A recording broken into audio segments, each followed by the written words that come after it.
আমরা এখন বর্তমানে অবস্থান করছি ঐতিহ্যবাহী গ্রাম বাংলার মাটির ঘরের পাশে। এই মাটির ঘর একটা সময় ছিল অভিজাত্যের প্রতীক এবং গ্রাম বাংলায় খুব অল্প সংখ্যক বাড়িতে দেখা যেত। ঝড় বৃষ্টির থেকে রক্ষা করার জন্য সকলে খুশি মাটির ঘর ব্যবহার করত এবং মাটির ঘরকে একটা সময় এসি ঘর হিসেবে আখ্যায়িত করা হতো মাটির ঘর।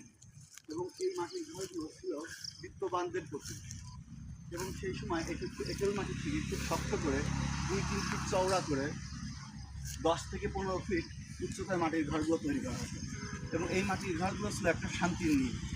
সবুজ শ্যামল গ্রামীণ পরিবেশে চারপাশটা আসলে সেই সময় মনোমুগ্ধকর ছিল। কিন্তু বর্তমানে ইট কাঠের যুগে এসে মাটির ঘর বিলীন হয়ে গেছে আজ গ্রাম বাংলা থেকে। গ্রাম বাংলার প্রকৃতিতে মাটির ঘর একটা অন্যরকম জায়গা অবস্থান করেছিল এবং এই সবুজ শ্যামলের ভিতরে মানে শান্তির নীড় হিসাবে